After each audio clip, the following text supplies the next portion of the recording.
Қарақалпақ су комбинаты акционерлік жәмиеті тарапынан Нөкіс қаласында тұтынушылардың пайдаланылған ішімлік суы үшін дебетор қарыздарлықтарын өндіру бойынша рейд ілажлары болып өтті. Нәубеттегі хабарымыз міне ұсақында.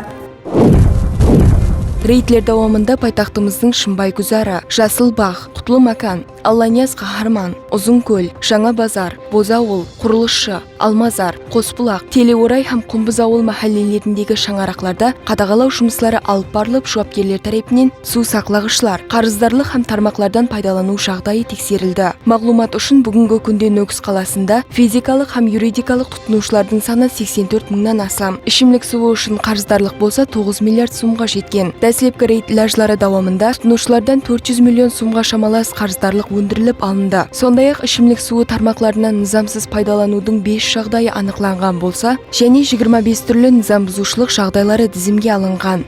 Бізде коммуна төлемімізді өз уақытында төлеп тұрып, басқа да бұқараларға айтарымыз, коммуна төлемлерді өз уақытында артығымен төлеп тұрса, мақсатқа мауафық болады. Бұндай ешқандай артықша машқала болмайды. Жауапкерлердің атап өтуінше, қарыздарлықты өз уақытында сапластырмаған тұтынушыларға белгіленген тәртіпте ілажлар көрілмекте. Атап айтқанда, министрлер кабинетінің арнаулы қарары текарында актілер рәсмилестіріліп, айрым тұтынушылар ішімлік суы тармағынан уақытынша үзілген. Рейд процесінде физикалық һәм юридикалық тұтынушылардың ішімлік судан пайдалану жағдайлары үйреніліп, 400 миллионнан астам қарыздарлық өндірілді. Сондай-ақ тұтынушылар менен орындарда түсіндіру жұмыстары алып барылып, төлем тәртібін бекітілген бойынша зәрur ұсыныстар берілді. Үйренулер дауамында физикалық тұтынушылар тарапынан ішімлік су тәмінат системасынан низамсыз пайдалану жағдайлары анықталмақта. Атап айтқанда, 5 жағдайда өз басыншалық менен тармаққа жалғану һәм 25 жағдайда басқа түрдегі низам бұзушылықтар